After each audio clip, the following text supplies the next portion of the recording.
So guys, today we will discuss about the arthroplasty of the shoulder joint. So guys, basically जो shoulder joint हमारा होता है उसमें एक हमारी ग्लेनोइड कैविटी होती है, दूसरा हमारा ह्यूमरल हेड ऑफ होता है बेसिकली। तो ये होता है हमारा ह्यूमरल हेड, ये होती है ग्लेनोइड कैविटी। ठीक है। ऑर्थोप्लास्टी का मतलब क्या है कि या तो हम चेंज करेंगे बेसिकली जो जॉइंट सरफेस होती है उसमें से कोई भी एक आर्टिकुलर सरफेस को हम चेंज करते हैं बाया मेटेलिक प्रोस्थेसिस के थ्रू। ठीक है। तो इसमें देखिए कई तरीके की सर्जरी होती है। बेसिकली एक होता है हेमी रिप्लेसमेंट। हेमी रिप्लेसमेंट में क्या होता है कि जो हमारा बेसिकली जो ह्यूमरल का हेड है उसको रिप्लेस करते हैं। टोटल रिप्लेसमेंट में क्या होता है कि जो ये आपकी ग्लेनोइड कैविटी है ये भी रिप्लेस होगी और ह्यूमरल हेड भी रिप्लेस होगा। रिवर्स टोटल शोल्डर आर्थोप्लास्टी में क्या होता है कि जो आपका ये जो ह्यूमरस का हेड है जब हम इसको रिप्लेस करते हैं, देखिए रिवर्स टोटल शोल्डर आर्थोप्लास्टी में हम क्या करते हैं, जब हम इसको रिप्लेस करते हैं जो हमारा ह्यूमरस हेड होता है वो हमारा कॉनकेव हो जाता है। ठीक है। रिवर्स वाले में क्या होता है, उल्टा होता है, हम चेंज करते हैं लेकिन इसको क्या बना देते हैं, कॉनकेव। और जो हमारी ग्लेनोइड कैविटी होती है ये हो जाती है हमारी कॉन्वेक्स। तो ये वाली हम कब करते हैं, जब हमारा रोटेटर कफ, जो रोटेटर कफ की मसल होती है बेसिकली उसमें इंजरी हो, मीन जब आपकी रोटेटर कफ की मसल्स होती हैं जब वो वीक हो जाती हैं तब हम ये करते हैं। तो देखिए यहाँ पर डिटेल में समझ लेते हैं बेसिकली जो हेमी रिप्लेसमेंट क्या होता है। बेसिकली हेमी रिप्लेसमेंट में क्या होता है कि जब हमारा ह्यूमरस का जो हेड है जब ये सीवियरली मीन्स बहुत ज़्यादा इसमें कम्युनिटी फ्रैक्चर्स हो जाते हैं तब हम इसको कराते हैं बेसिकली एल्डर पर्सन में। और इसमें क्या करते हैं बेसिकली जो ह्यूमरस होता है इसको रिप्लेस कर देते हैं। जो ह्यूमरस का हेड है इसको आर्टिफिशियली रिप्लेस करते हैं मेटेलिक प्रोस्थेसिस के थ्रू। इसमें मेटेलिक प्रोस्थेसिस होता है जिसको मेडुलरी कैनाल में पूरा का पूरा इंसर्ट कर देते हैं। ये होता है हेमी मतलब जिसमें सिर्फ ह्यूमरस का हेड बदला जाएगा वो होता है हमारा हेमी रिप्लेसमेंट। टोटल रिप्लेसमेंट में क्या होता है, जैसे कि मैंने अभी बताया आपको कि जो ह्यूमरस होता है, ह्यूमरस का पूरा हेड और जो ग्लेनोइड कैविटी होती है ये पूरी की पूरी दोनों ही हमारे रिप्लेस होते हैं। बेसिकली जो ह्यूमरल का हेड है ये हमारा कॉन्वेक्स ही रहेगा और जो ग्लेनोइड कैविटी है ये हमारी कॉनकेव ही रहेगी। ये दोनों हमारे रिप्लेस होते हैं। जो टोटल शोल्डर आर्थोप्लास्टी होता है बेसिकली हम कब करते हैं, जब हमारा सीवियर ऑस्टियोआर्थराइटिस हो, सीवियर ऑस्टियोआर्थराइटिस या फिर रोमेटॉइड आर्थराइटिस हो बहुत ही ज़्यादा सीवियर, तब हम ये करते हैं बेसिकली।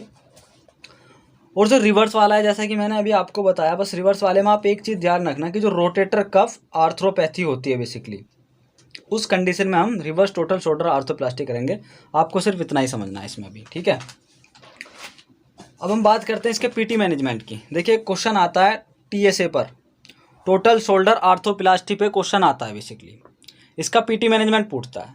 आपको सबसे पहले क्या है कि इसमें इंट्रोडक्शन लिखना है कि टोटल शोल्डर आर्थोप्लास्टी होती क्या है, कब कराते हैं और इसके एडवांटेज क्या क्या हैं। ये 3 चीज़ लिखने के बाद आप सीधा लिखोगे पीटी मैनेजमेंट।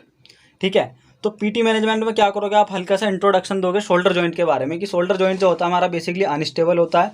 इसको स्टेबिलिटी जो प्रोवाइड करते हैं हमारे स्ट्रॉन्ग मसल, लिगामेंट वगैरह ये सब प्रोवाइड करते हैं। लेकिन जब आपकी कोई भी रोमेटॉइड आर्थराइटिस या फिर ऑस्टियोआर्थराइटिस होता है तो उसमें क्या होता है बेसिकली जो लिगामेंट होते हैं वो लैक्स हो जाते हैं, जो मसल्स होते हैं वो वीक हो जाते हैं, जिससे क्या होता है कि इसमें बहुत ज़्यादा डिसलोकेशन के चांसेस बढ़ जाते हैं। कई बार क्या होता है कि जो आपकी रोटेटर कफ मसल्स होती हैं वो बहुत ज़्यादा वीक हो जाती हैं। ठीक है। तो इन सभी कंडीशन में हम क्या करते हैं बेसिकली टोटल शोल्डर आर्थोप्लास्टी, ये शोल्डर का रिप्लेसमेंट हो रहा है प्रॉपर। ठीक है। तो अब देखिए इसमें ध्यान क्या रखना है बेसिकली प्री ऑपरेटिव असेसमेंट। हमें सबसे पहले असेसमेंट करेंगे पेशेंट का ऑपरेशन से पहले। ऑपरेशन से पहले हम क्या करते हैं basically range of motion check करते हैं, उसका फंक्शनल स्टेटस देखते हैं, उसकी मसल पावर देखते हैं और प्रोफेशनली इसमें जितनी भी सारी की सारी एक्टिविटीज़ हैं वो सब करा करके देखते हैं। तो हम क्या क्या चीज़ें देखते हैं, रेंज ऑफ मोशन देखते हैं, मसल पावर देखते हैं और उसकी जो भी एक्टिविटी होती है वो कितनी कर पाता है कितनी नहीं कर पाता वो सब चीज़ें देखते हैं। ये था प्री ऑपरेटिव। अब हमारा आता है पोस्ट ऑपरेटिव। तो स्टार्टिंग के 2 वीक से हम लेकर के चलेंगे। स्टार्टिंग के 2 वीक में क्या होता है, the arm is immobilized under the clothes. जो आर्म होता है वो बेसिकली क्लोथ्स के अंदर रहता है, इमोबिलाइज रहता है, मतलब कि वहाँ कोई मूवमेंट अभी नहीं होना। No shoulder movement is attempted, active movement to the wrist. सिर्फ आप क्या करा रहे हो, एक्टिव मूवमेंट करा रहे हो रिस्ट के और हैंड के। ठीक है ना। तो अभी क्या किया हुआ है हमने, जो शोल्डर है उसको इमोबिलाइज किया हुआ है क्लोथ्स के अंदर ही, सिर्फ हम वहाँ पर अभी रिस्ट के और हैंड के मूवमेंट कराएंगे। अब हम बात करते हैं वीक्स 3 to 6 की। हमने ना इसको क्या किया बेसिकली डिवाइड किया है। फर्स्ट 2 वीक में कुछ नहीं करना, उसको इमोबिलाइज रहने दो, बस आपको रिस्ट और हैंड के और फिंगर के मूवमेंट करने हैं सिर्फ और सिर्फ। क्योंकि अगर आप कोई भी मूवमेंट करोगे तो वहाँ पर क्या होता है बेसिकली, शोल्डर में अभी अभी इंसिजन लगा है वो रप्चर हो सकता है। इसमें क्या होता है बेसिकली, जब हम ऑपरेशन करते हैं तो सब स्कैपुलरिस मसल होती है वो काटी जाती है। जो हमारा डेल्टो पेक्टोरल इंसिजन लगाया जाता है वहाँ पे सब स्कैपुलरिस मसल होती है, उसको इंसाइज किया जाता है और फिर से उसको अटैच किया जाता है। तो इसमें हमें यही ध्यान रखना होता है कि स्टार्टिंग में अभी हमें ये सब नहीं करना है, कोई मूवमेंट नहीं करना है 2 वीक्स तक, जब तक कि वो पूरा का पूरा हील ना हो जाए। अब हम बात करते हैं वीक 3 to 6 की।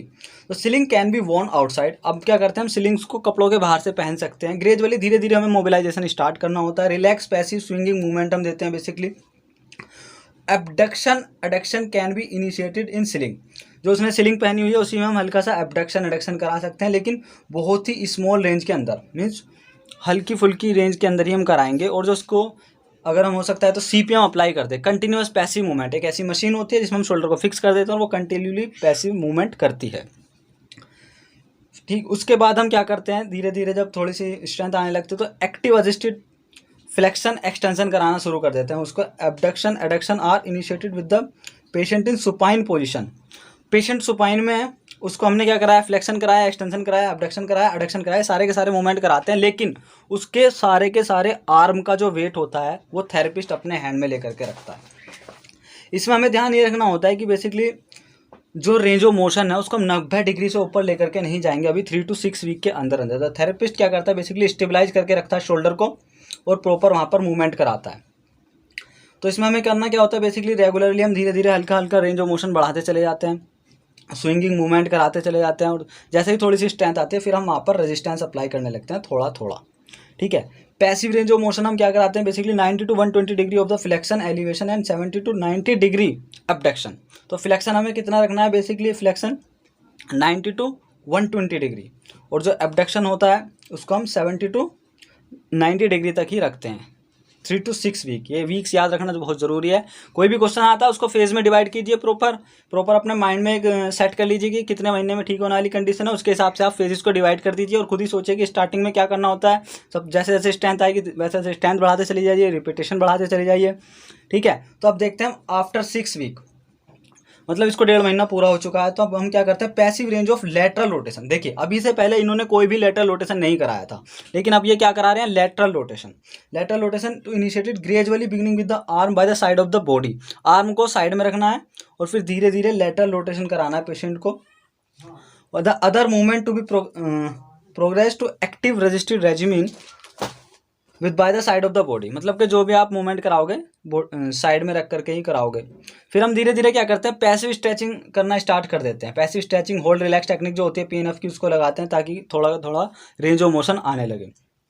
ठीक है, उसके बाद हम क्या करते हैं, इसकी फिर फंक्शनल एक्टिविटी की तरफ जाते हैं कि वो जो भी छोटे मोटे काम है वो आप खुद से करने लगे।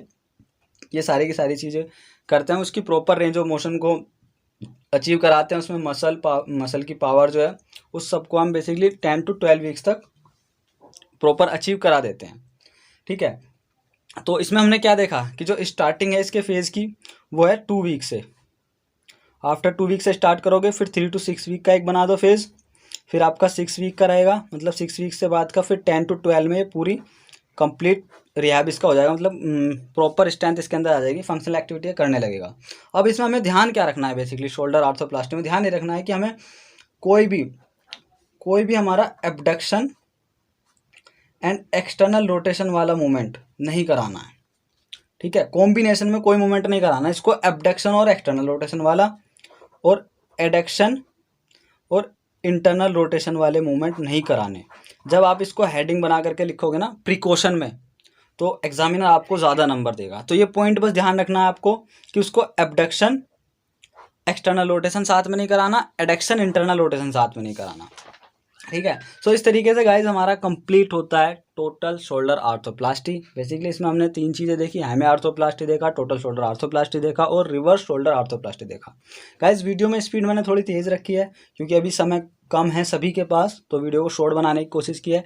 इस तरीके से आप रिवीजन कर सकते हो इस टॉपिक का, और जिसने नहीं समझा है बिल्कुल भी टॉपिक उसको भी ये समझ में आ सकता है।